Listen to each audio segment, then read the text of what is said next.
Sling TV has something for everyone. It really just depends on what kind of mood you're in.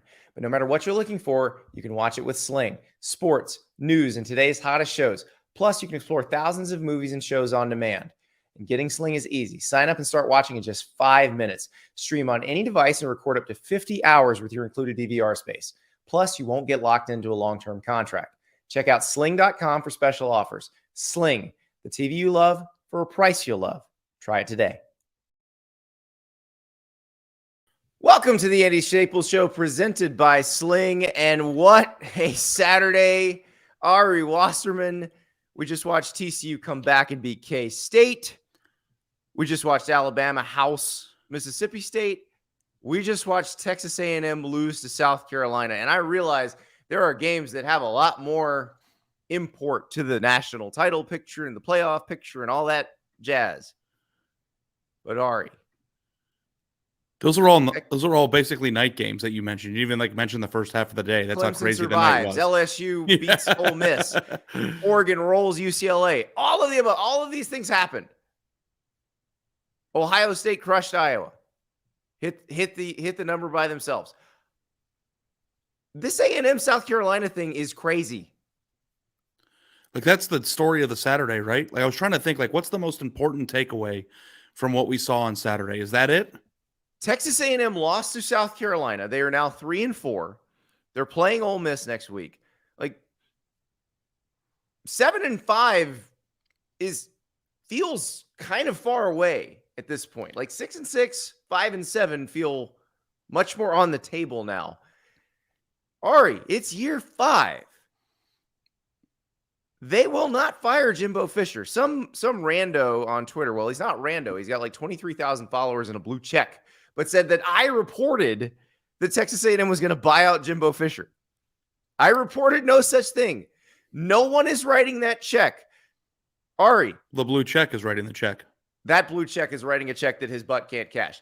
But, Ari, $85,950,000. That is what Texas A&M would owe Jimbo Fisher to fire him after this season.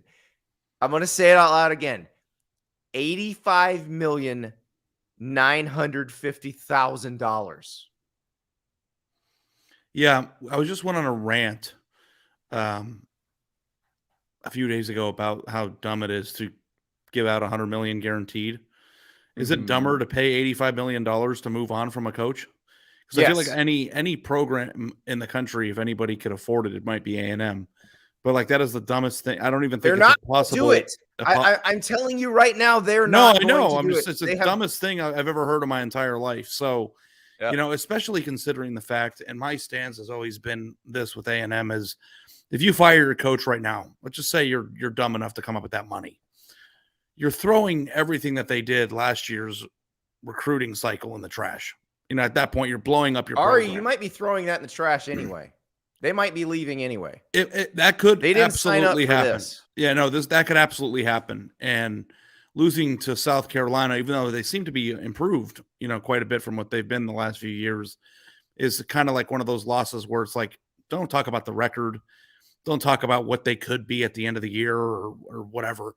It's the type of loss that it's just we're really here. We're in losing to South Carolina territory. Bottom line, you're supposed to be better than them. Yeah, even in the down year, you're supposed to be better than them. This is what this is the realization they came to after they lost to South Carolina last year. That was when the decision was made to fire Dan Mullen. They didn't actually fire him for 2 weeks later, but the decision was made. They're stuck.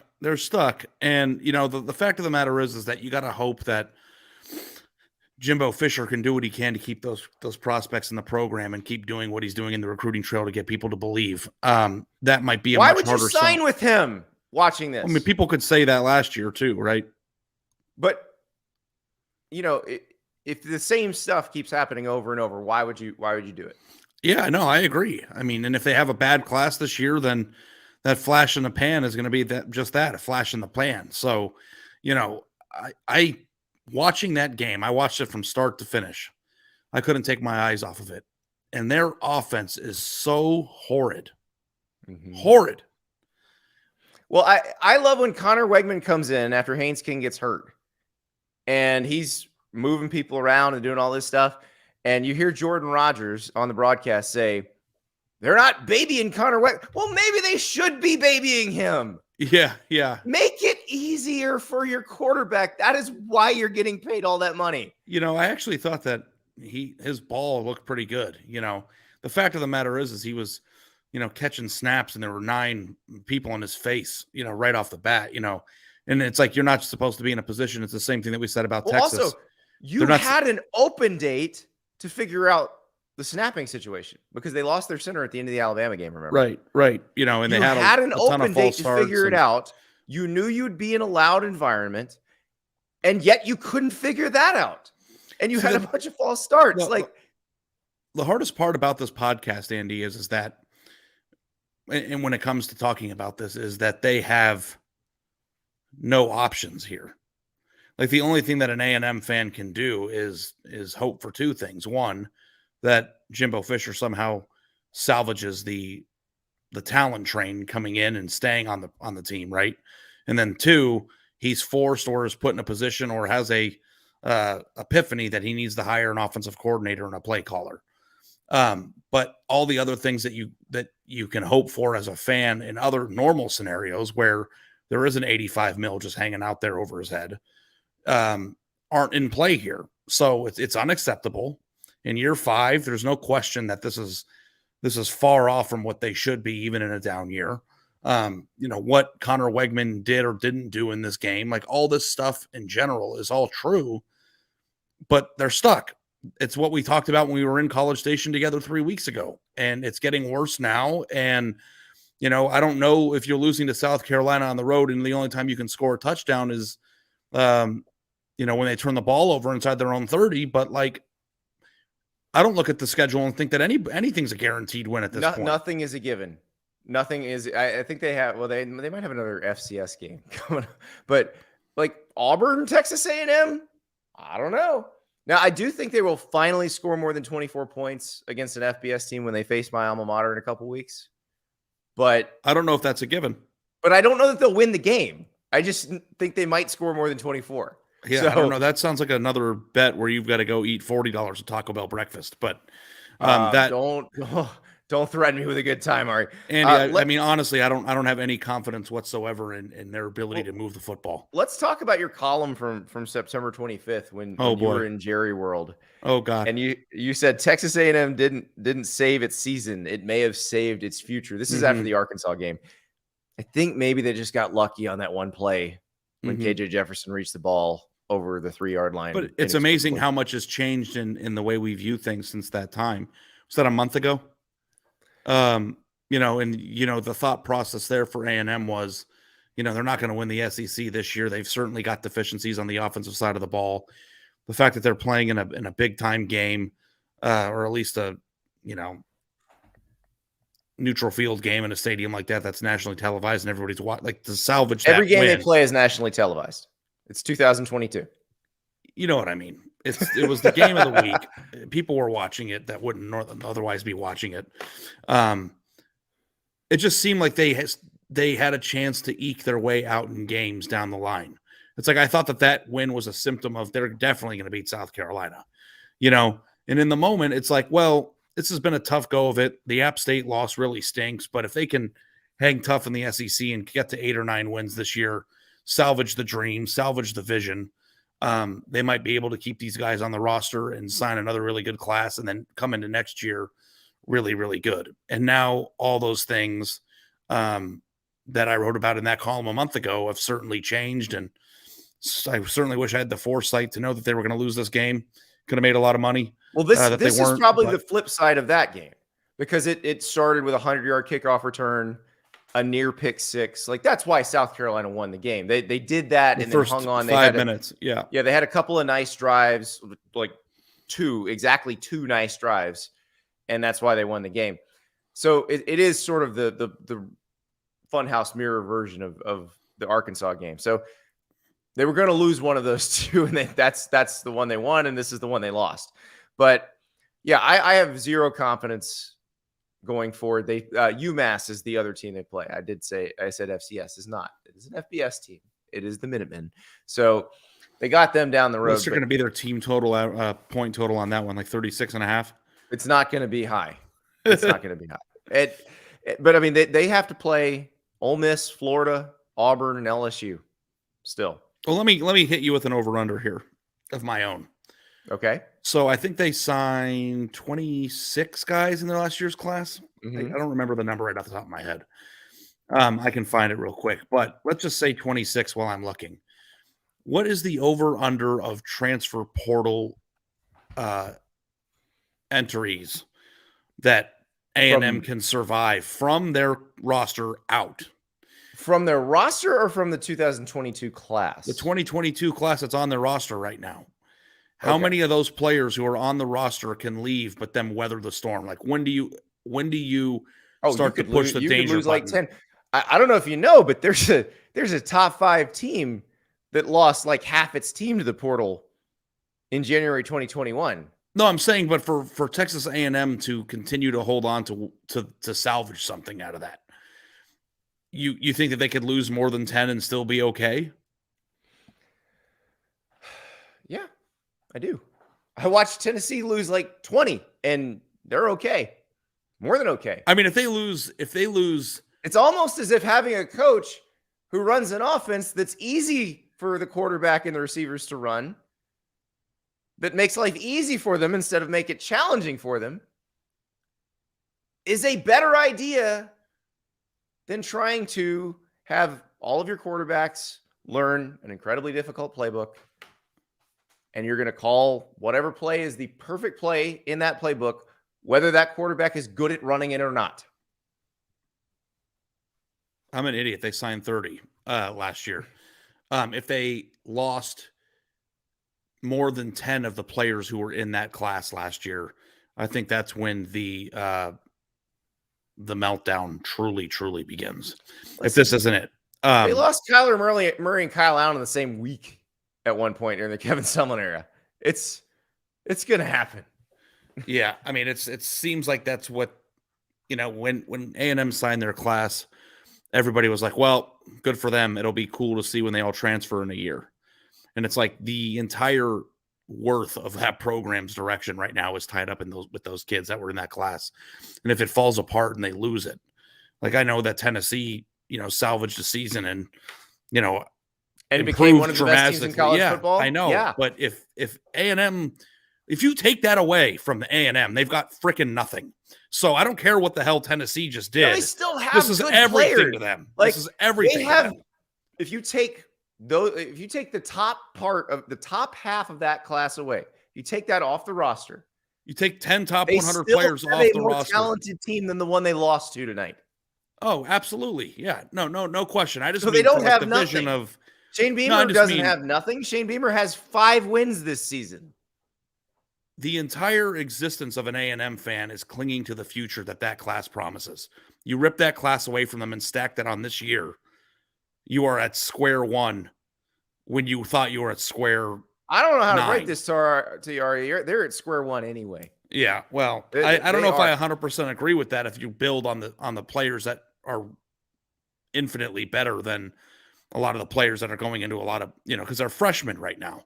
But if you lose your freshmen and you can't build off of what you signed, then Ari, there's this thing called the transfer portal. The 25 I'm aware. New player a year rule is gone. So you can lose all of your players. I can't believe you think that losing 10 top 100 players would be no big deal. That wouldn't just be that would just be fine. If you're 5-7, it doesn't matter. I know, but they're 5-7 now. Anyway. They're trying to be better in the future with those players. Ari, you think it has to be them.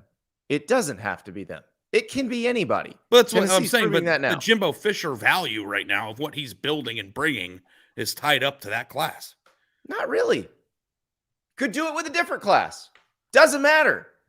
But if he keeps doing this, they're going to leave, and other good players are not going to come. Which is exactly what I'm just trying to say. Vote of no confidence. So, yes, we're getting to the same place in different ways. We've probably piled on Texas A&M enough, but it's just amazing to me because there's nothing you can do.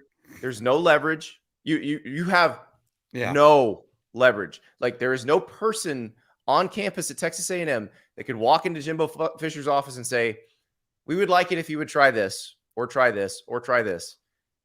Well, let me ask you this. I saw somebody tweet this. If he had a reasonable buyout or no buyout, is he gone? Yes. It's year 5. Yeah. If he went 5-7 this season, 6-6 this season with a reasonable buyout, he'd be gone. Now, here's the thing. Even if he hadn't gotten the extension, that buyout would still be in the neighborhood of like $36 million. They wouldn't have, I don't think they would have paid that. But if it was like Gus Malzahn level. Do you know what the record for buyout paid is off the top of your head? Gus Malzahn, 21. 21? That's the record? Yep. Yeah. We're talking about over 4 times as much of the record. Yeah. So much money. Because I think that listen, it's 11 p.m. on Saturday night. A&M just lost to South Carolina like 45 minutes ago. So this is all very fresh, and this is a very deep and exposed wound right now. But I think that if you let me sleep on it and we can come back on Tuesday's show, I could make a case that in a bizarro land world, you're going to do the math and no, bizarro land world, that it would be dumb to fire Jimbo Fisher right now, regardless of his buyout. I don't know if I'm ready to do that right now, but just give me a few days after you just got spunky with me, and I don't know if I can handle that again. But sorry, I had to talk some sense into you. The rules have changed. Like, you may lose an entire roster. That doesn't mean you're done. You can win with a new roster.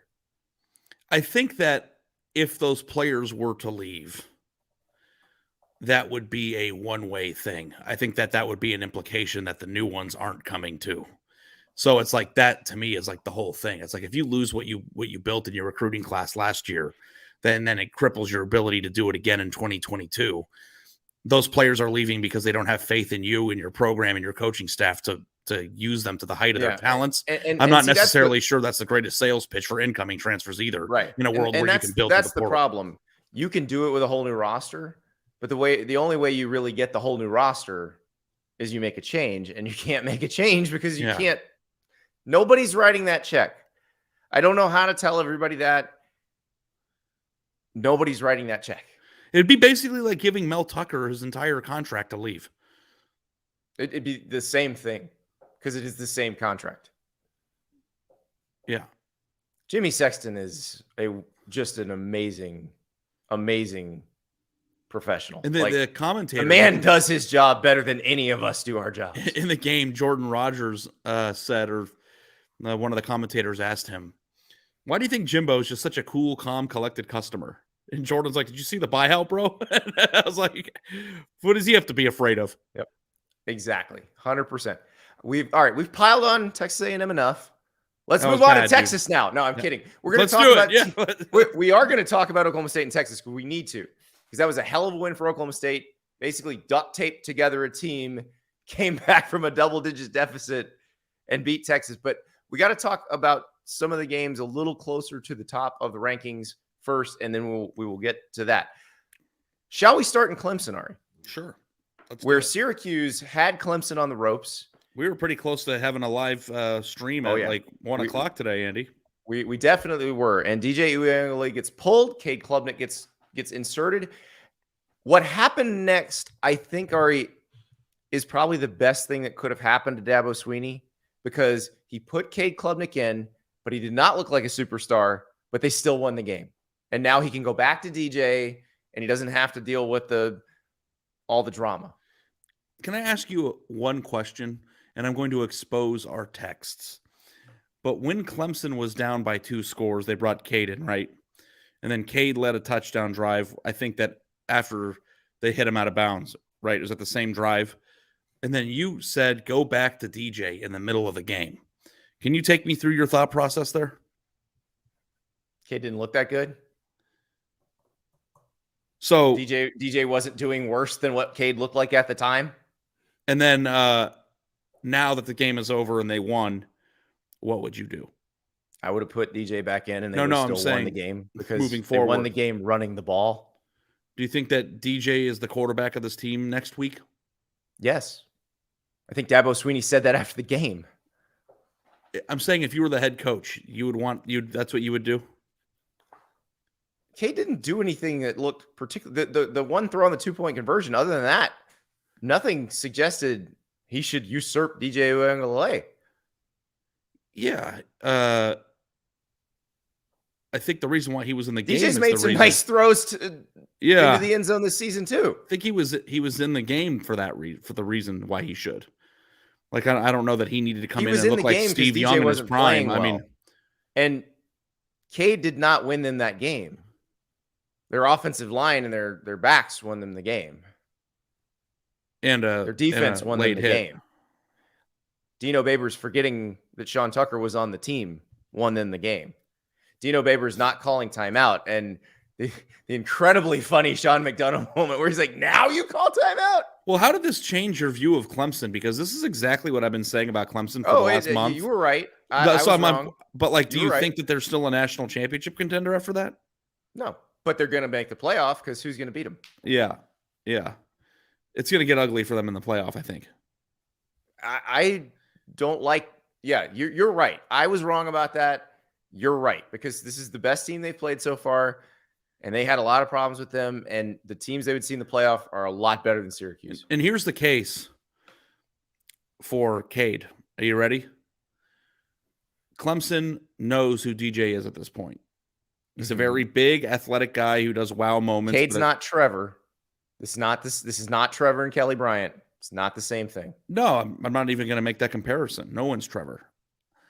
But if they have a schedule that's manageable, I believe that Clemson, and tell me if you agree with this, that Clemson would win every single game with Cade Klubnik starting. If DJ with either one starting, they can win every game. Right. So if you agree that they could with Cade, who was the top 50 prospect in his class, as was DJ.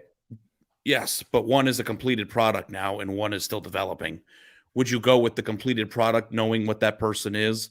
Or would you think about going with the young person who wasn't spectacular in the game that he came into? I'd keep watching him in practice, and if the young person looked better at any point, I'd go with the young person. But the point is, do you think the young person will look better at the end of December?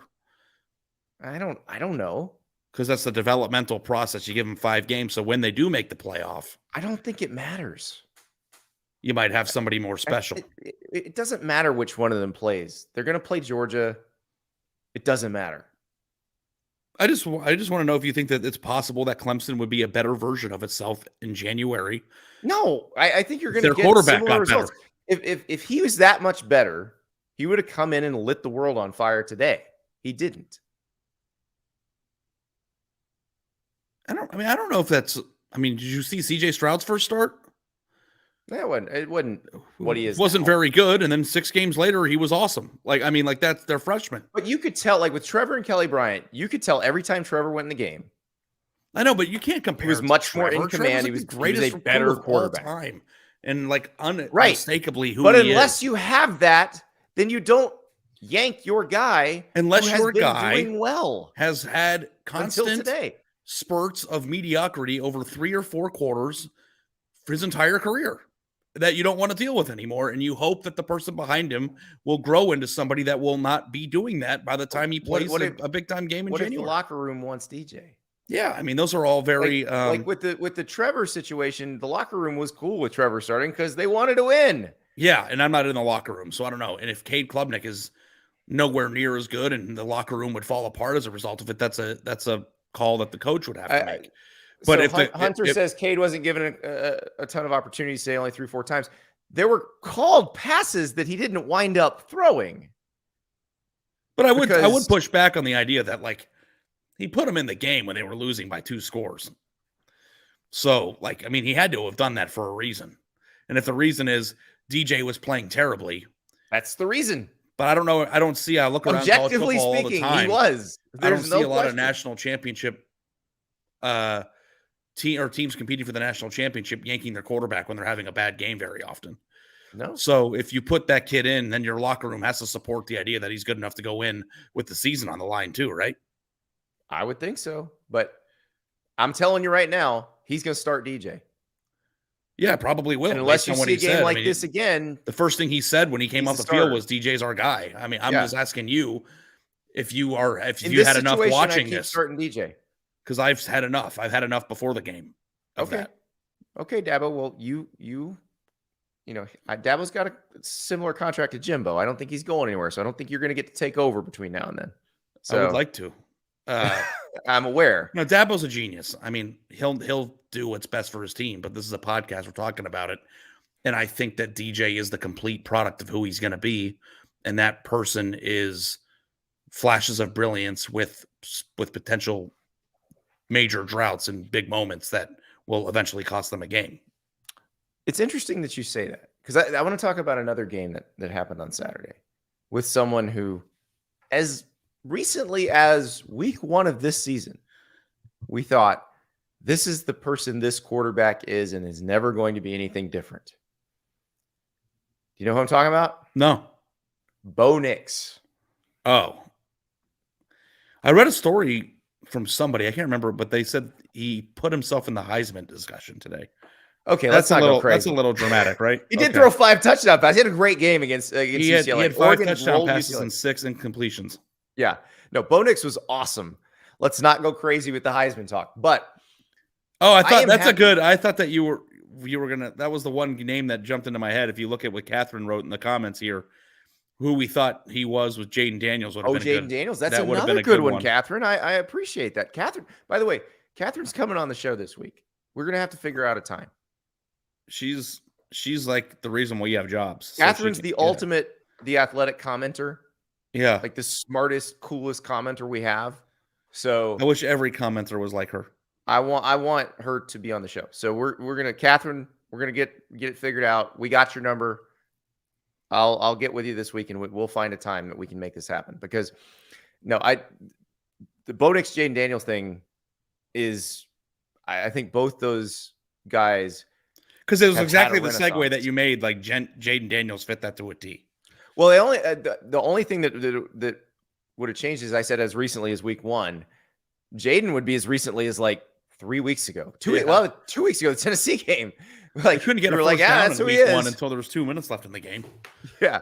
Yeah. So, but yeah, let's do Bo Nix first in Oregon, because I'd like to contextualize them. Yes. Okay. 1, Dan Lanning, Stones. How about that onside kick? Steal possession. Make sure you jump on them when you can. Mm-hmm. And the symmetry of it all, because Chip Kelly did the same thing to Stanford in 2009? That was his first year as the head coach at Oregon. They needed to win that game to wind up winning the Pac-10, and that's exactly what he did. So pretty symbolic there, even though I'm sure Dan Lanning was not thinking about that in the moment. Yeah, that is kind of funny. So let me ask you this. Can Oregon make the playoff? That's a hard one, because they got beaten so badly by Georgia.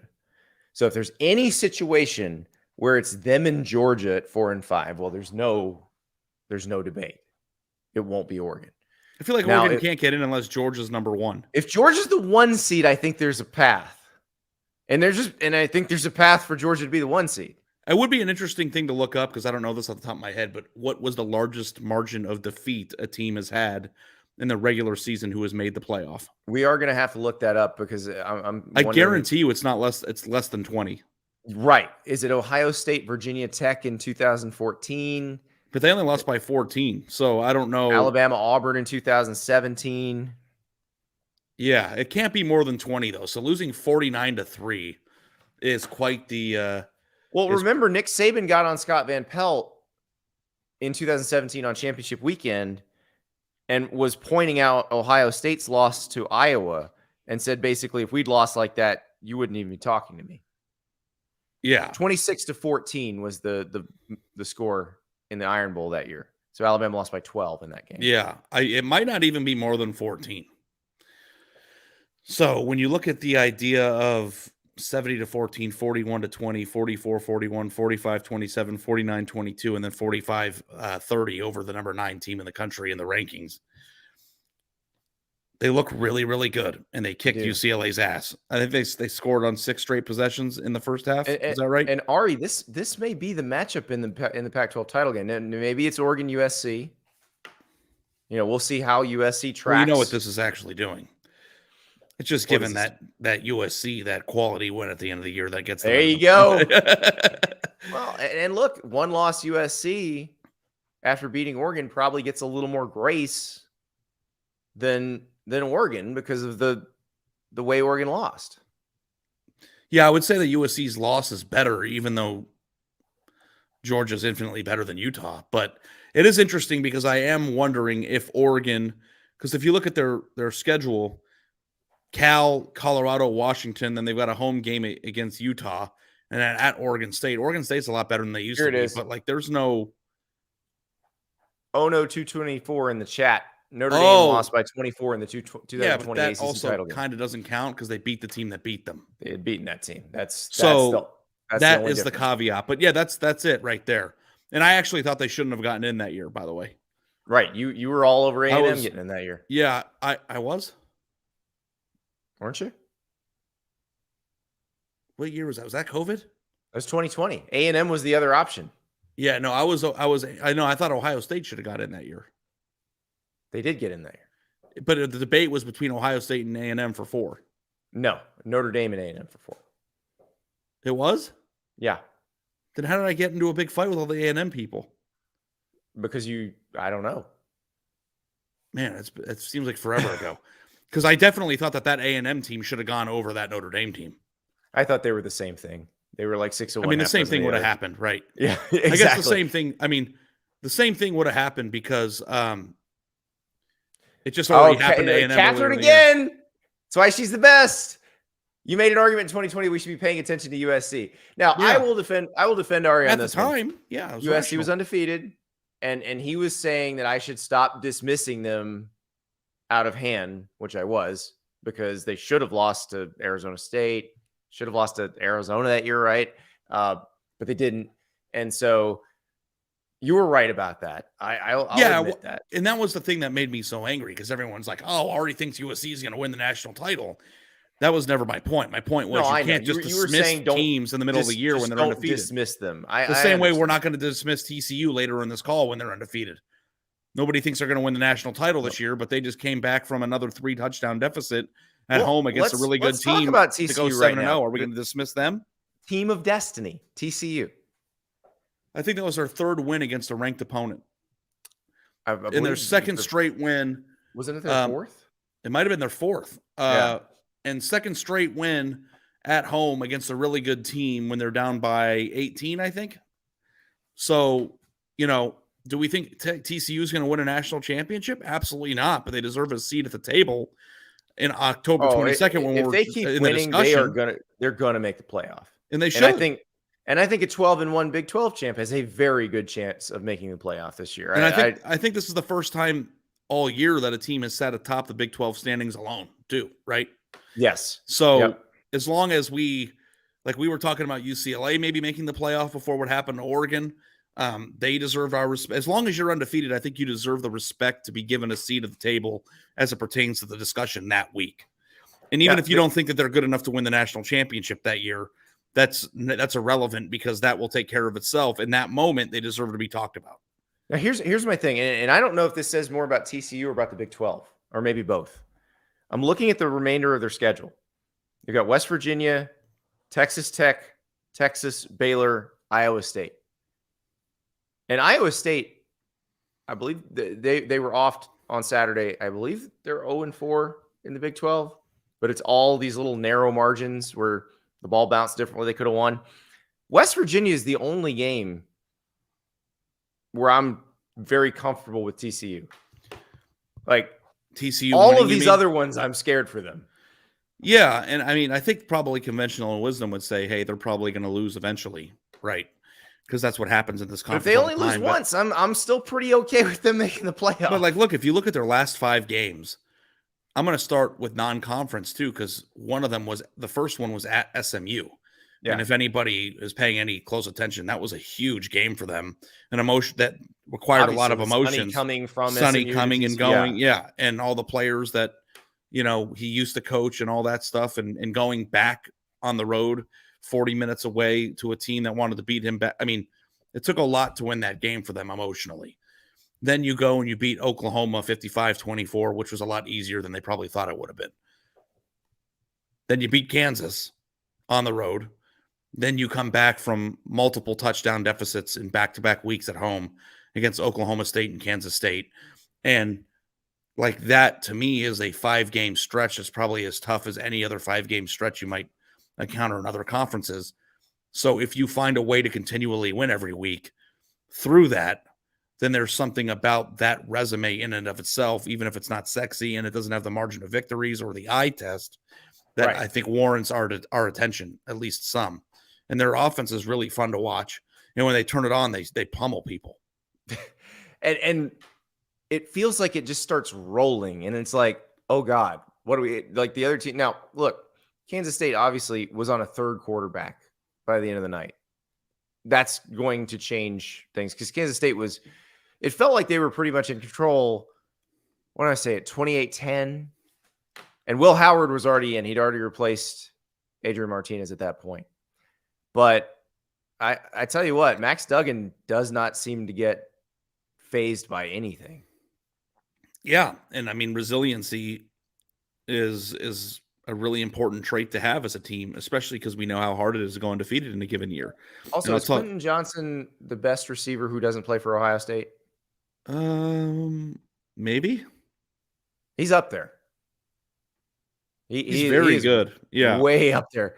I mean, well, the Tennessee guys, I'm sure have a little bit to say about that too. But this has been an incredibly fun team to watch, and Sonny Dykes is making a lot of these coaches look bad because here he's taken players, and Gary Patterson had lost his fastball in some aspects, and that's why he got fired.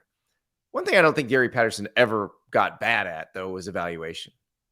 Like, he always had talented players on his roster. Yeah, and Sonny Dykes said it in the postgame last week when I was there. Like, how do you guys get to this point? He said, we wouldn't be here if we didn't have good players, which I think was an homage to the previous Gary, regime. Yeah. But the thing that I think is interesting, Andy, as I'm looking at their schedule here, is that I just got done going on a nice little, positive rant about how tough their last 5 games were. And I was just going to say, you know what? Going to Morgantown next week it comes at the perfect time because they need a little bit of a reset, and hopefully they can get something. And then that's the type of game that teams in the Big 12 have lost in the past. So it's like the second you start that Baylor lost on a Thursday last week.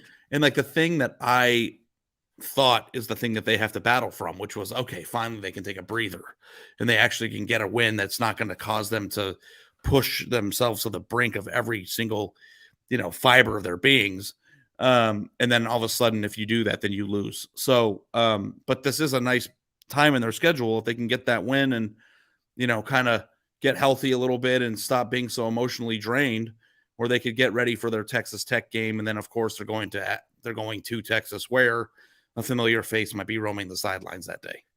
Yes, indeedy. Now, speaking of the Longhorns, we have to talk about them. We have to talk about the Cowboys. We have to talk about what happened in Stillwater, and we will do that when we come back. Sling has something for everyone. All your favorite shows on your favorite channels, all right at your fingertips. What you watch is up to you. It really just depends on what kind of mood you're in. So if you're looking for sports, Sling's got you covered with pro and college football and basketball, baseball, hockey, soccer, golf, racing, and so much more. Sling also has reality TV, so you can keep up with the latest gossip on today's hottest shows on channels like TLC, Bravo, MTV, and more. And don't forget about news. Get up to date with today's most trusted sources like MSNBC, CNN, and Fox News. Feeling adventurous? Explore thousands of movies and shows on demand. So what kind of mood are you in? No matter your answer, Sling has what you need. And getting Sling is easy. Sign up and start watching in just 5 minutes. You can stream on any device and record up to 50 hours on your included DVR space. And the best part is you can pause or customize your subscription at any time. Check out sling.com for special offers. Sling, the TV you love for a price you'll love. Try it today. So you've heard me talk about Roback quite a bit, but I got to tell you, my green Roback hoodie, probably the greatest garment ever. I mean, one, it brings out my eyes. But two, and I don't have any empirical evidence on this, but I'm pretty sure it made me a better athlete because I was wearing this when I caught a pass in an SEC football game. And actually, it was fellow Roback endorser Will Anderson who caused the throw from Texas A&M quarterback Haynes King that went over the sideline, that hit off Texas A&M athletic director Ross Bjork's hand and landed in my left hand. That's right, left hand. One-handed catch in an SEC game. It has to be because of the Roback hoodie. Roback has the best hoodies, the best performance polos. They've got joggers now. They've got the everyday shorts, which you are going to wear every day. And again, I don't have empirical evidence on this, but anecdotally, they make you a great athlete. There's a reason that their slogan is crave activity. They make you better at being active. So here's what you're going to do to become a better athlete through Roback. Use the code Andy at roback.com for a generous 20% off for all new customers through the end of this week. That's spelled RHOBACK.com. 20% off polos, Q-zips, hoodies, shorts, joggers with the code Andy. That's roback.com, code Andy, and get ready to become elite. Welcome back. So let's talk about what happened in Stillwater, because Ari, I'll reveal some of our texts again, since you did earlier. I was walking my dog earlier in the day, and I get a text from you. Here's who's out for Oregon State today, and it was a Oklahoma quite a State, list. Quite a list of people, and it looked bad. But one person whose name was not on the list was Spencer Sanders, and I thought that's good, because one of the reasons that the line had been a little unusual, it was actually Texas by 6.5, was the thought that Spencer Sanders might be out for this game, that he might be hurt. But I mean, Brock Martin was out. Brendan Evers had decided to stop playing this year and get his shoulder fixed so he could try to play in the NFL. I mean, a lot was going on with Oklahoma State. And then they kept losing more players during the game. And yet they still came back and beat Texas. It was an incredible performance by the Cowboys. It's the exact opposite of what we thought last week about, they finally won the game that they would have lost. And you said that they usually win the game because they beat pretty good teams like this. So like, this is just like, you're talking about they, when you say they, you mean they, Texas. I mean Texas. Like, Texas had pulled it out against Iowa State. Game that they would have lost. Usually get up for this, but they won the game that they should have won, and then lost this one, which was an important win. I mean, I heard the commentators talking about 2 lost teams in the playoff in the first quarter. I was like, geez, God, what are we doing here? And then, Texas looked really good in the first half, and it looked like they were about to, run away with it. And I thought, that was going to happen because of all the names that were missing in this game. And, Bijan was running it really well. And Quinn, I know, like, I was texting with Sam Kahn, who was at the game. He said it was really windy there, which might have been the reason why Quinn was overthrowing a lot of passes. But, like, it's just, this year is 3 losses now. 1 on the road to Oklahoma State, 1 against Texas Tech, and then, of course, the close loss to Alabama. And it's just kind of like feels different. And the thing that we said to each other yesterday before the game was, anybody who says that Texas isn't on the right track is just wrong, right? Like, that was a fact. But it kind of feels very similar to where we usually are with Texas in October. And that is, this is a very talented team with 3 losses.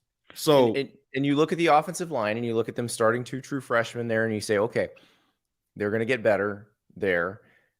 Quinn Ewers, you see really bright spots, and you see days like today where you see how far he has to go because he missed on a lot of throws. But you see a path forward. Now, they go to Manhattan in a couple weeks. It'll be interesting to see who's back for K-State. Like, how healthy are they going to be? Yeah, when they get Texas, because if they're banged up, maybe Texas goes in there and wins that game. But if K-State's healthy, that's not a gimme for Texas. And then they got to play TCU after that. And it's like funny too, because we just got into a spirited debate about A&M always being what A&M is. And it's just like, we're back at the same place with Texas. Steve Sarkisian is now 10-10 at Texas. 10-10. So, like, what am I supposed to say about that? I mean, and I'm always Mr. Texas is back, Longhorns up. I mean, it's just like I feel like you've turned on that though. I was Yeah, I actually a did. little more in on Texas this year than you were, I think. Yeah, But and then when I finally saw the light at the end of the tunnel, I could have gone all in, right? Because they played Alabama close, and Quinn looked good in the drive or two that he was in that game, and then they beat the crap out of Oklahoma. It would have been very easy to come back in, but you know why I didn't? That Tech loss. I just couldn't get out of my head. It was very quintessentially Texas of the past decade. Like it's what we're used to seeing. And like it's like we can go through their schedule. It's like, oh, maybe they'll be able to beat Kansas State. Maybe they'll be the team that knocks off TCU. And it's like, maybe they will be, and it won't matter. It's like I'm waiting for their wins in November to matter. And it's like, when is that going to happen? And at a certain point, because like everybody in a few hours up the road is out on that coach. How much longer before we start hearing the Sarkisian stuff? Well, here's the thing. Okay, they've got Kansas State, TCU, Kansas, and Baylor. If they tough ending. If they split those, they're sitting there at 7-5. I think you are going to hear the calls at that point that they want something different. And Arch Manning at that point probably is what saves Sark. Because he doesn't have guaranteed $100 million or whatever. He doesn't have the Jimbo Fisher, Mel Tucker, James Franklin, Brian Kelly, Lincoln Riley deal. Yeah. The Mario Cristobal deal, by the way. He lost to Duke. Pretty incredible how recruiting classes can help change your thought process, And, they can't fire Sark at all this year. And I don't even know if Arch Manning didn't exist, if that would be on the table or not. But it's just, we are in this weird Groundhog Day loop of Texas football. And they have been, and I thought they were a very good team this year. I still think they're a very good team. They are still doing everything that we have been making fun of them for the past decade.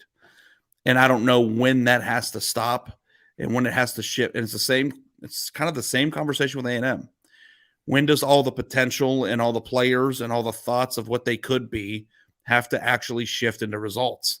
And I know that Jimbo is way further down the line in his tenure at A&M than Sark is, and that's important to note. But I am finding myself not even being a Texas person, growing frustrated at the bullshit, to be honest. Like and meanwhile, you've got Mike Gundy getting guys that these schools wouldn't even sniff in recruiting. Yeah, and often turning them into guys that win games. And Oklahoma State was an overtime loss away from being undefeated right now. Yeah, and they lost, but like Oklahoma State has been painfully consistent. Now, I know I've argued back and forth with people about the Tennessee job and how it's not easy and like Josh Heupel's pretty special with what he's doing now. Had they gotten Gundy at any of those points, I think Gundy would have won pretty big there too. Yeah, I had a whole column. I had a bunch of research done. I was going to write about Gundy at the TCU game last week about how he's underappreciated and the consistency and I was going to, they were going to be 6-0 if they won that TCU game going into that Texas game. And I was going to be like, hey, man, here they are again, front runner to win the Big 12. And, obviously they didn't end up getting the TCU game done and they blew a pretty big lead and lost in overtime. But of course they turn around and beat Texas, of course. And I was doubting it before the game started because I thought everybody on earth would be taking the points on this one. They had all these players out. Spencer Sanders was banged up. And Texas's offense just went into a hole for the entire second half. Craig Smith in the live chat. Both Texas teams are the equivalent of the buddy who's 34, still trying to party like he's 19, and everyone wonders when he's going to grow up. It's true. It's because you see the potential there for Texas and for Texas A&M. You see the potential where they could be great. And with Texas, we've actually seen it come to fruition this century. Like the Mac Brown era, the mid-Mac Brown era, they were dominant. But now it just feels like they one step forward, two steps back every single time. And that 34-year-old that goes to the party is like really attractive and has a good job. So all the Right. pieces are But there he's just a mess. to be like Yeah. a really awesome member of society. And he's like, why are you at this college party right now? You've got a job Yeah. that pays you 6 figures. You're very handsome. And you're over here in this party right now when you should be up there somewhere. And it's like, Right. that's it makes no sense. And you're going to crash your car on the way home and your insurance is going to get revoked. And like, you're just a mess. Yes, right. That's and your apartment or house is messy. right. You don't make your bed every day. You don't make your bed every day. Admiral McRaven would be very disappointed in you. I don't make my bed every day, just days where I know your wife does. No. Well, yeah, it's made one way or the other, but we actually added 2 or 3 new throw pillows to the bed. You'd be happy to hear. you're up to 13 now. We're up to That's like good. 27 throw pillows. But yeah, no, I mean, it's like, is it weird that I don't care if Texas wins or loses ever, but I'm frustrated by it? Yeah, 'Cause you know what really it's not weird. It's you see the resources, you see, and I don't mean just money. I mean where they are, yeah, it just the talent around. It doesn't make sense. It's the same thing with Texas A&M. It doesn't make sense why it's never happened for them. Like with Texas, that's the thing that irritates me because, like, I am, and everybody knows, and I've kind of cooled it a little bit on the show. We don't talk about the composite as much as we did in my early days, but I am very passionate about what it means to have really good players on your team. And it irks me to my core when teams have really, really good players and they suck. Because it's like you did the hard part already. Like you got through the hardest part of this process. And it's like, what are we doing? Like it's like I would argue that both parts are hard, and that's why what Nick Saban does, what Dabo Swinney's done, what it's like 2 jobs, dude. Yeah. Well, that's what makes what they do so impressive because they've been able to master both, and not many people can do that. Yeah, and it's right. That's really well said because you could be good at one job, but you could be bad at the other. And if you're good at one job and bad at the other, then you're bad at the whole job. And that's at the highest level. At the highest level, you can get it done at a lower level, being good at one of those things. But once you will get exposed if you get up too high. Actually, tell Catherine that I did talk about Harold Perkins on text today. Well, speaking of Harold Perkins, what I just said brings me to another team. It brings me to LSU. It brings me to Brian Kelly, who has been very successful everywhere he's been. The knock on him is that he's not as maniacal a recruiter as Nick Saban. But look at what LSU's doing. LSU has 2 losses, but one of them is out of conference. They are very much in control of their destiny within the SEC. Would you be shocked, Ari, if on November 5th, Alabama goes to Baton Rouge and LSU and Alabama are locked in a very tight game in the 4th quarter? I think I would be, Andy. You would be. I don't know if I'm not there. I don't know if I'm there yet. I guess we got to talk about Ole Miss too, because it's been a factor. We do. What LSU did to Ole Miss was very much a part of. So it's like Ole Miss's defense just trash. Trash is too harsh of a term. You know how I am. It is. Are they deficient? Championship level? Probably not. No. Because it's like, is LSU's offense and Jaden Daniels very much improved from that Florida State game that we all watched? Like, that seems like it was yesterday. Very much so, but it's only been 2 weeks since the Tennessee game. We saw that too. Yeah. And it's just like they're going to go in 2 weeks and host Alabama, and then they're going to score 30 points in that game. Like, can you picture that? Because you know what? Alabama might be deficient too. Obviously, they've lost, and we've seen them play close games, so it wouldn't be crazy.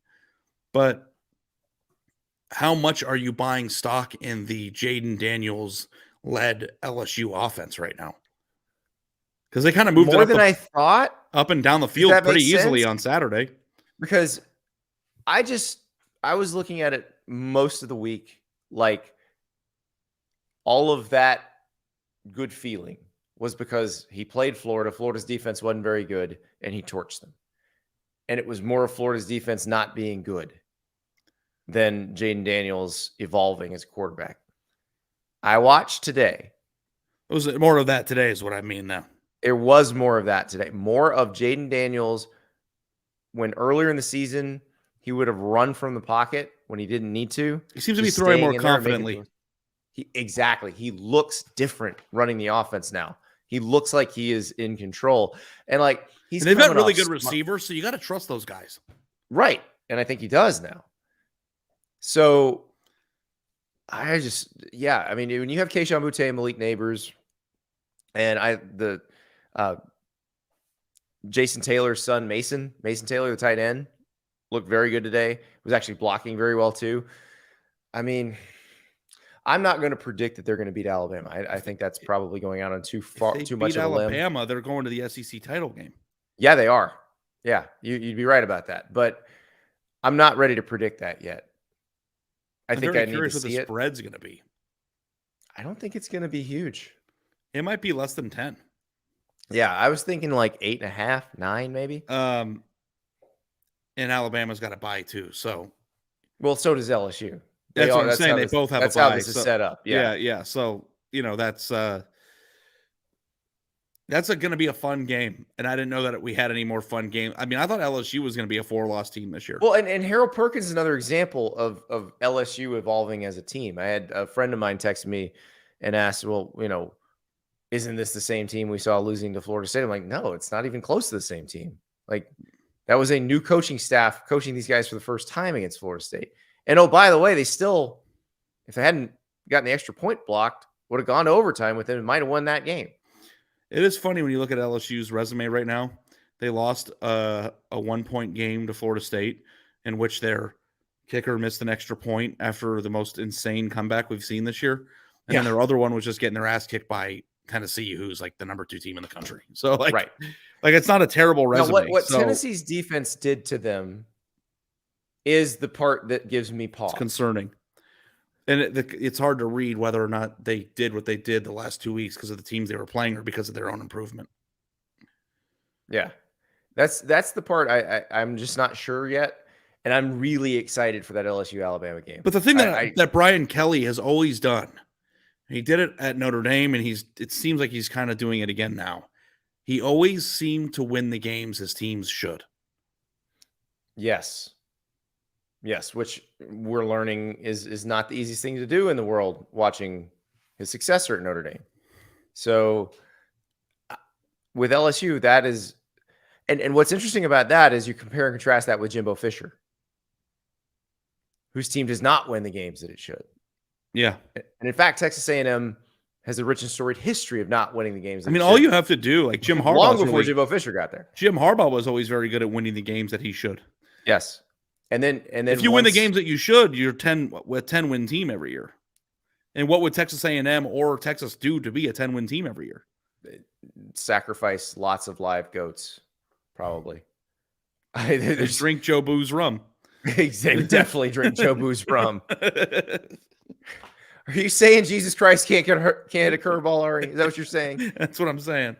Oh, man. All right, we got to pause. When we come back, though, there's another team in the SEC we haven't mentioned yet. They had their get-right game. We'll talk about that and another get-right game in the Big Ten when we come back. Reserve Bar is your online source for premium luxury spirits, wine, and champagne. And now, Reserve Bar offers same-day delivery. Reserve Bar has a vast lineup of rare and hard-to-find bottles, premium brands, celebrity spirits, and limited releases that you just won't find at your local store. So when you get that gift for a person, they can't find it, you found it, well, you don't have to tell them where, but I think you should. It was Reserve Bar. And no one does spirits gifting better than Reserve Bar. Looking for an elevated gift? ReserveBar.com has you covered. You can have that gift delivered right to their door. You can also get it engraved, perfect for birthdays, weddings, anniversaries, you name it. Also, if you're doing the home bartending thing, they've got everything, glassware, barware, all the stuff you're going to need. Or if you don't feel like mixing it up yourself, they've got a bunch of ready-to-drink cocktails, huge collection, canned cocktails, great for parties when you don't have time to tend the bar. And of course, they're perfect for tailgating season. Visit reservebar.com today and use the promo code Andy to save $10 on your first purchase of $75 or more on spirits, wine, or pre-made cocktails, but only when you use our special offer at reservebar.com with code Andy. That's reservebar.com, code Andy. This offer expires December 31st, 2022. reservebar.com, and the code is Andy. These days, every potential hire can feel like a high-stakes wager for your small business. You want to be 100% certain that you have access to the best qualified candidates available. That's why you have to check out LinkedIn Jobs. LinkedIn Jobs helps find the right people for your team faster and for free. You've already used LinkedIn to figure out how to connect to people. Now, use it to find the best job candidate. Add the job that you're hiring for and the purple hashtag hiring frame to your LinkedIn profile and spread the word fast that you're hiring. Simple tools like screening questions make it easy to focus on candidates with just the right skills and experience so you can quickly prioritize who you'd like to interview and then figure out who you'd like to hire. It's why small businesses rate LinkedIn Jobs #1 in delivering quality hires versus the leading competitors. LinkedIn Jobs helps you find the qualified candidates you want to talk to faster. Post your job for free at linkedin.com/Andy. That's linkedin.com/Andy to post your job for free. Terms and conditions apply. linkedin.com/Andy. All right, we got 2 get right games to talk about. Ari, you want to go to Tuscaloosa or State College first? I think the Alabama game is just like the Alabama just goes on with their business game, and people forget about them for the next 3 weeks as they lost, and people like lose track of them. And the next thing you know, we're a week removed from the SEC championship game, and they're going. 3 out of the last 4 times that Alabama has lost, Mississippi State has been the next. I know. I feel bad for them. That's so brutal. And the air raid is probably the worst possible style to play against Alabama. Like, it works against everybody else, but it doesn't work against Alabama. I think you can wonder, like, could you be a coach in the SEC who is successful enough if the thing that you do is unable to beat Alabama ever? At Mississippi State, maybe. That's the only place really in the maybe Vanderbilt. If somebody, as long as somebody else can beat Alabama, Kentucky, I think. Don't we say Mark Stoops has the best job in America? I don't think Mark Stoops has to beat Alabama. He's going to have to play him more often soon. Just like the reality of just like no matter how good we get, no matter who we sign or what we do, we won't beat Bama. It's just like a tough pill to swallow. It is tough, and like that gets you fired at Auburn. You can't be that, yeah. And that's what they're dealing with right now. So, it's strange because that style probably makes them a tough out for everybody else. And we've seen them beat LSU, and we've seen them beat Arkansas, and we've seen them beat these other teams. And we've seen them beat Texas. We saw them clobber Texas A&M this year. But you're usually going to lose one you shouldn't, and you're not going to beat Alabama. Now, I'll be curious because obviously Georgia runs a very similar defense to Alabama and has a similar talent level to Alabama. Georgia has to go to Starkville later this season. Will it be the same thing? Probably. That would be my guess. Yeah. But if you can't beat Alabama, you can't beat Georgia. It's like one and the same now. Well, at least if you're trying to run your offense against their defense, because the principles of the defenses are very similar. Exactly. So, and I wonder why that's the case. Yeah, can't imagine. But so the Alabama looked fine, back on track. This is exactly what we thought would happen. Doesn't necessarily mean anything because they've got a week off, then they play LSU, and we just talked about how that might be a game, and I think that could be a very fun game. It's like now Alabama just kind of, when you add this weekend and then you add the bye weekend when they're not even playing, like they just drift off to the sunset for 3 I weeks. love that Alabama LSU in Baton Rouge is going to be a massive game. And it's probably going to be a night game because Tennessee Georgia is probably the bigger game in the league that day. So that one goes at 3:30, which the LSU people get the night game they crave. Oh, man. Well, I mean, like the sport's just better when this game's big. I remember the Joe Burrow year. Oh, yeah. That game. I was at that game. Look at you. Did you get any? I was at a lot of those games. Did you get any fried catfish when you were down there? Or?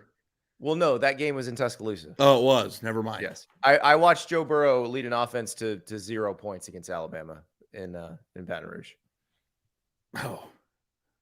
Yeah, that one didn't go previous year. But I ate well that weekend. Yeah, I went to a place called the Chimes. Is that like a thing there? The Chimes? Chimes is great. Yeah, it's right off right near campus. Yeah. It's perfect. You get the boat. It's called the boat.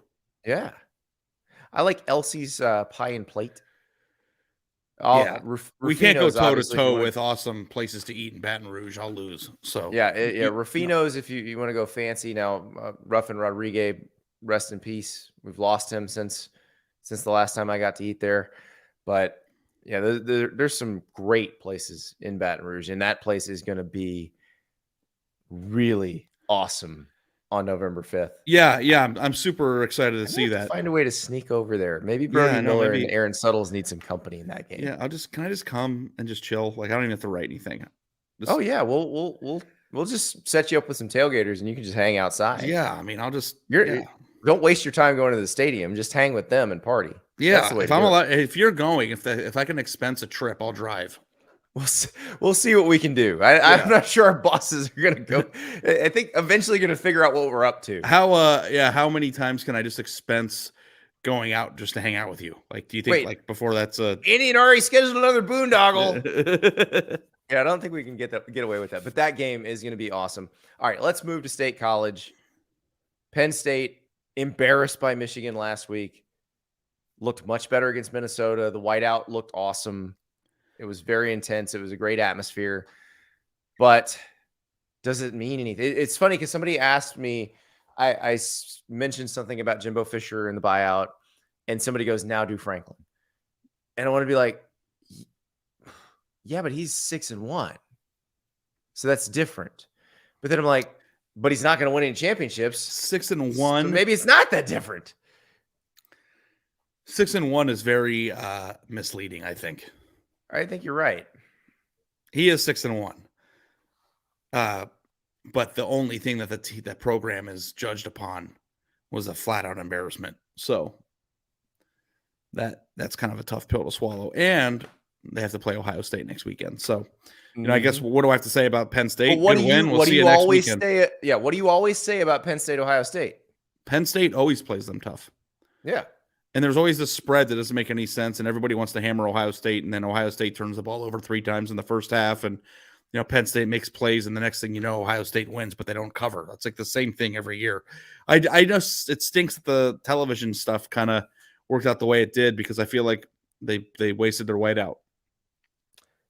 Yeah, but I don't know. They got a nice win in the whiteout. I'm not sure how well they're going to play against Ohio State, but which leads me to that because we did have to discuss this.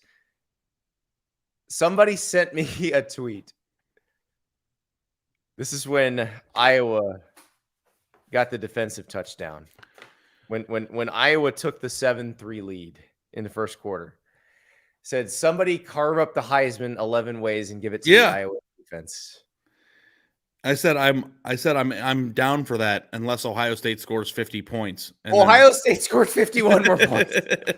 Now Ohio State's defense did score 7 of those. So So let me just I helped out with the takeaways and I had to write 300 words about that game. And here's what I wrote. Is it possible? And I don't even mean statistically. So take the college football is a long encyclopedia of statistical analysis. Right. Is this the worst offense of all time? I've been thinking about that. Like literally of all time? Like there have been some statistically worse offenses. Yeah, but it's about the look of it. Right. But those statistically worse offenses typically belong to teams that have very little talent. Iowa, while it does not have 5 stars at every position, has significant talent. It has enough talent to run up the score against a group of 5 teams. Iowa's offense had a first-round draft pick last year. It had enough talent to score 60 on Nevada if it wanted to. Right. Like Iowa's 2 tight ends right now probably are going to play in the NFL. Yeah.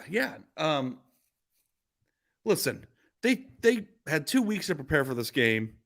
They received the coin toss.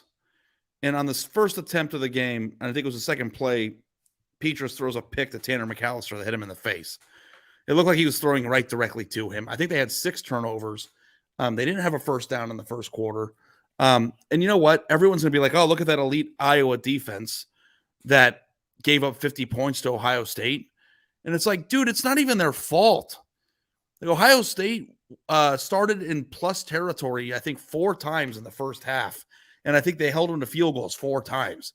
Like, if Iowa's offense was even remotely good, had a pulse at all, there's no way Ohio State would have scored 54 points. No. If you keep giving them the ball back, they're going to score longer. Yeah, they keep scoring and scoring and scoring, because I think that if you have the best defense in the country, let's just say you're the best defense in the country and you're playing Ohio State, what's a successful point output for them? 31, 34? Yeah, and if you hold your team to 34, yeah, like if Ohio State plays Georgia in the national title game, that's a reasonable number of points to expect Ohio State to score. So if they scored 54, one of which was a pick 6, so that's really 47. Mm-hmm. And their I think they had another touchdown where Iowa turned. I mean, they kept starting. Right, they had another one where they got the ball in like the 11-yard line or something. Yeah, they played really well. Ohio State was only winning by 6 points in the second quarter, I think. That's at one point. It was 16-10. That's what makes me more frustrated with this team, is that the defense is so good and it's their wasted. Defense is legitimately really good. Now, Iowa actually tried other quarterbacks. I don't know if that's progress or not, but they actually tried something. Yeah, and then that quarterback came into the game. I think it was his first snap, fumbled the snap, and they turned it over. It's like, no matter what, that fake punt where the punter just took it upon himself to try to get him a first down, that entire game was a disaster of an attempt. And I think I was joking with somebody about this over text, and I tweeted it. But at some point in the second quarter, Iowa would have been in a closer game with Ohio State if they opted to take knees every single time they had the ball and punt, rather than trying to run their offense. The game would have been closer, because you would have taken away the turnovers that put Ohio State in the position to score more points. And, that's their third defensive touchdown of the year.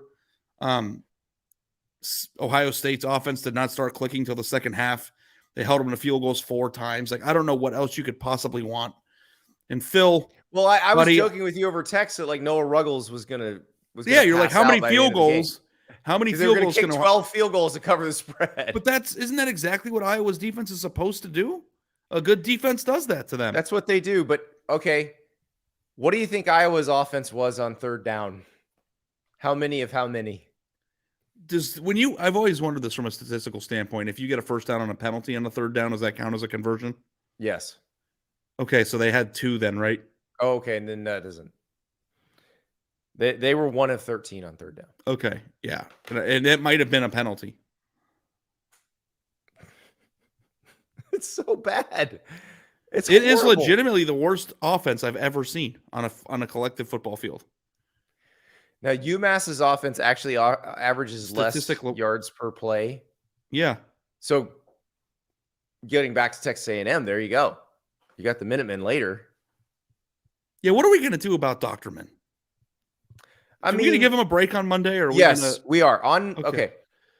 So on Monday, when Scott Dockerman comes on, we're not going to talk about Iowa's offense. Let's not even say Iowa about it. I don't know if he listens to our show when he's not on it, but let's try to go through the entire show without saying the word Iowa. I think we can do it. We can.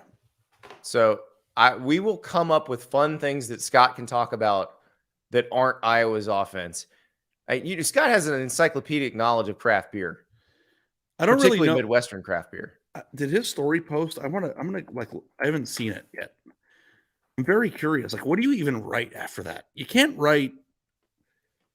He's written it, what needs to be said about it. I don't even know what he's going to say. Yeah. Oh, our producer Cam Molina, getting back to our conversation about what's the biggest loss, biggest margin of defeat for a playoff team. It was a game I was at, and I forgot all about it. I mentioned that Alabama lost to Auburn in the Iron Bowl in 2017 by 12. Georgia lost to Auburn by 23 that year. But the year they almost won the title? But like Notre Dame and Clemson in 2020, Georgia avenged that loss in the championship game. Yeah, there's always that extra caveat. So maybe now Georgia and there's no second shot for Oregon this year, but you want to see that game again. Andy, I don't really think I do. That one was just so. Yeah, I don't know. lopsided. It might not be as bad as it was the first time, but I think I get the picture. Well, we will definitely have to come up. Oh, the headline on Scott's story: Iowa's offense hits new low. Which, yeah, I mean, the unspoken subhead.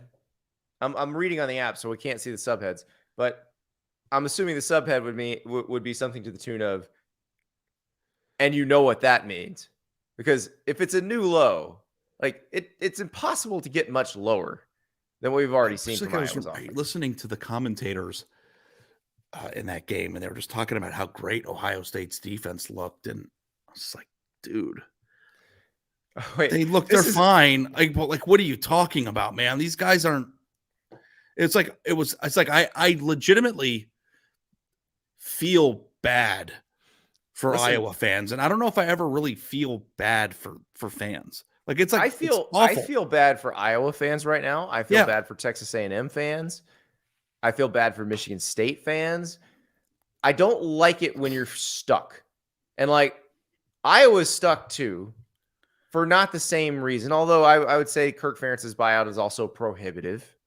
So, but at least Kirk Ferentz at some point feels like a reasonable enough person to go, you know what? Maybe I'm not getting it done anymore. It's been a good run. Guys, go get Mark Stoops. There's a lot of teams, like all the teams really that have these contracts, when you look at it, are stuck. Is Miami stuck? Yep. Miami lost to Duke on Saturday, and it wasn't particularly close. They had 8 turnovers, I want to say. Mel Tucker and Michigan State, they're stuck. They're stuck with Penn State with Franklin. They're stuck in Miami. They're stuck at Texas A&M. Who am I forgetting? Well, they're stuck at LSU and they're stuck at USC, but they're happy. It's kind of going well. Yeah. Yeah. Can I read you Scott's? There's a paragraph. Please. Well, 2 paragraphs in the middle of Scott's story. They're just beautiful. And for those listening, I just want to preface this by saying it is really hard to cover a bad team because you keep writing that the team is bad over and over again. You don't want to do it. The fans don't want to hear it. The team doesn't want to see you writing it because that makes everybody mad. So, but it sometimes you just have to. You have to say what happened, and that's what Scott did. So there's a subhead in Scott's story that says, "Did anything work?" There was nothing redeeming for Iowa, which gave up its most points since a 56-35 defeat at Ohio State in 1995. The defense played hard and kept the team in the game until the Buckeyes unleashed their full arsenal in the second half to bury the Hawkeyes. The offense looked ill-prepared in every facet after last week's bye. Punter Torrey Taylor ran with the ball on his own and was stopped short of a first down, handing the Buckeyes the ball at the Iowa 40. In a word, yuck. That pretty much says it all. I don't know. If you look at the stats, like there isn't this, I don't even remember one good play from them. There was a throw to either Lachey or Laporta. Yeah, it was a tight end that was like 13 yards on the sideline. By Padilla. Yeah. That was it. Yeah. That's the one play. That's it. That's all I can remember. And I watched the whole game. Yeah. So what's your take on Ohio State, though? Because you texted me. I'm not sure they're as great as people think they are. Did you change your mind on that? They were at first struggling to get in the end zone, but then they stopped struggling and started getting in the end zone with alarming regularity. And I have my worries. My fears were assuaged, Ari. Here's what I'm going to say about Ohio State, and I was texting a reporter that I used to cover them with about it. They are an immensely talented team that I think has a very, and this goes over years and years. This isn't just this year. They have a very regular habit of not playing up to their potential. And I don't know if you want to give that credit to the Iowa defense. I think they certainly deserve it. But it happened against Rutgers. It's happened multiple times this year where Ohio State, their body language is lacking. They seem like they're sleepwalking. And it seems to happen with more regularity than you would hope. Now, when Ohio State plays in the playoff, that doesn't happen because everybody's fired up. And I will take Ohio State in the second half of that Iowa game against anybody in the country. Right. I just don't know what it is. And I'll probably pick them to win. About that team where it's not like when Alabama's humming, where every single week they are just mercilessly beating the shit out of everybody. Ohio State is more seems more subject to kind of the ebbs and flows of the season than Alabama. Every year. And I'll be watching games and I'll be like, this team is so much better than what they're doing. And I think that makes you a susceptible team down the line. So I think Ohio State, at peak Ohio State, could win the national title this year. I question whether or not they can reach their peak potential because every week it's an adventure about whether they're going to show up or not. Also, Michigan's pretty good. Like, this could be a really fun Michigan-Ohio State game. And last year, I get it was a super cathartic for Michigan fans. But for those of us who didn't have a rooting interest, that wasn't a very interesting game other than Michigan, winning by a lot, which we're not used to seeing. But I want to see that be a competitive game. And I think we're going to get that this year. And I'm very excited about that. Yeah, it should be. I'm going to sit there and eat some Thanksgiving leftovers at noon. Yep. I'll probably be at that game. Lucky. Maybe. I don't know. The Thanksgiving leftovers sound pretty good too. So yeah, we'll have to figure out the travel schedule later. But let's focus on right Baton now, you Rouge and I have first. to figure out how to get in Baton Rouge to tailgate for the Alabama game. We don't even need to go in the stadium. We really don't. I don't want to go in the stadium. Well, I do want to go in the stadium. I want to see it. I'll buy a ticket. Send you in the stadium. I'll buy a ticket. I'll enjoy the atmosphere for a few drives, and then I'll come back out and start drinking with you again. I'm with that. And then we just do the podcast completely hammered. Yes, in the parking lot with our in the parking lot. Yeah. With like one shoe on. Yeah. Between the two of us. Yes. All right. We can do that. That sounds spectacular. Ari. Oh, one more thing. One more game. Do we forget something yet? Well, remember, I got on this rant and Nicole agreed with me and you didn't. And this is why you're smarter than me. I said, why is Purdue an underdog at Wisconsin? What have we seen from Wisconsin that says they're going to win this game? Wisconsin was up 21-0 after like 6 minutes, sorry. Yeah. And just cruised to victory. So Jim Leonard's just the coach now, right? I think so. And this is what we said the day he got fired. We did that emergency pod and we were like, they are giving Jim Leonard enough runway to make sure he gets the job. You know what I don't understand? And I think this is a good podcast topic, and maybe we can talk about it in the week and not when we're an hour and a half into ours right now. But the coach changed, right, in the middle of the year. But it's still fundamentally the same team. Same schemes. Same players, same season. Mm-hmm. So when you say the coach has enough runway, and I agree with you, they fired Christ at a time so that they could get that. But what is changing in that building? Attitude. It's just the entire attitude shifts because their head coach is gone, and then all of a sudden they're awesome again. It's the same reason Georgia Tech didn't win never won consecutive games under Jeff Collins, and Brent Key takes over and wins the first 2 games. Now, they didn't beat Virginia, but they did win 2 games in a row, which is something they never did under Jeff Collins. Like, sometimes a new voice is what you need to hear. It is, but I feel like when that happens, it's a affirmation that the firing was warranted. Oh, this is a great idea. Oh no, 224 in the chat. Y'all do a drunk podcast and make people pay for it and don't record it. Whatever is said stays with the group who paid for it. Yeah, if we could trust all of you to not put it on the internet. It's what you do, dude. I might be all for that. This can be done because I went to a Bill Burr stand-up comedy show 3 weeks ago in American Airlines Arena with my wife and some of our friends, and they take your phone away. They put it in a bag, this is an NBA arena. Yeah, and everybody who walked in had to put their cell phone in a bag. All we've got to do is fill an NBA arena and take everyone's. But I'm saying, like, if he can figure out how to take everyone's phone in an NBA arena, we could charge 30 people $150 to come into a small room, drop their phones, and really get to know us. We'd have to have an open bar. Open bar, yeah, for sure. Okay. It was a drunk podcast, he said. Well, we definitely want the crowd to be drunk, but I'm talking about us too. We'll all be drunk. You come in, we got hammered together, then you and I will go up to the stage and we'll have a podcast where we will slur our words. Yes. We will try to pronounce DJ Uyunglele's name in various states of inebriation. Yes. All right, let's do it. Well, I smell a revenue stream. Yeah. Let's see if Roback will sponsor that. Yeah, I think that they would. Or Budweiser. We do need a beer. We do need a beer. I think a beer is a very smart advertisement given the audience. Anheuser-Busch, Miller Coors, all of you big beer companies. I'll even do a seltzer if you want. Or even you little beer companies. You know there's a beer company called Athletic. It is? Yeah, but it's a non-alcoholic beer. Oh, well, that's not happening then. Well, listen, I'm going to call the people at Anheuser-Busch, just like cold call, and be like, listen, I work with the biggest Bud Light Lime fan in America, and we would be honored to be sponsored by Bud Light Lime. If we were sponsored by Bud Light Lime, when I was a bachelor, I had like a Bud Light Lime clock in my house, and Bud Light Lime bottle openers, Bud Light Lime inflatable sofa.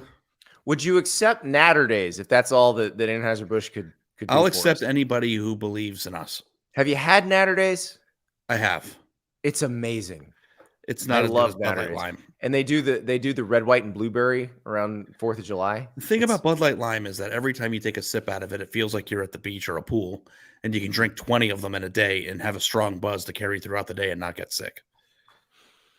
Well, like I said, I will take any beer that wants to sponsor us, whether you are a macro brew, a micro brew. If the price is right, I will happily drink it and happily promote it. So I did chug a fat tire on the show before once. You did? No, it was Guinness. You had to drink Guinness. Whatever. It didn't go well for you. I don't like them. Yeah. Yeah, I'm all for this. We're gonna have a beer. BT Bates, if the Ringer can get Blue Moon, I believe you can get PBR or Keystone. Yeah. Keystones. I think Keystone Light is what we're going for there. Yeah. But I agree.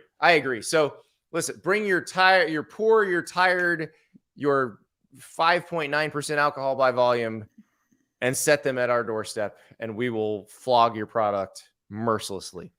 Look, I'm wearing my Roback polo right now. The little dog that could makes you elite, as I said in the ad.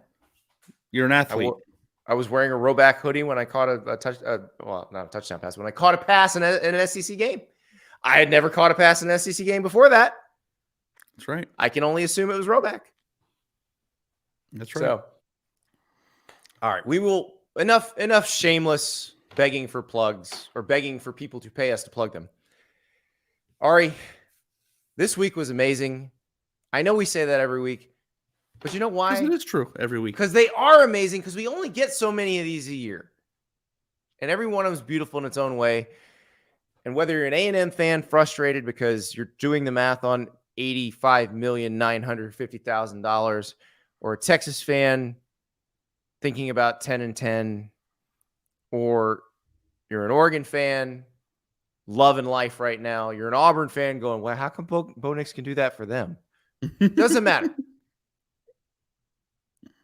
We all get to watch college football every Saturday, and that makes us the luckiest people in the world. We'll talk to you later.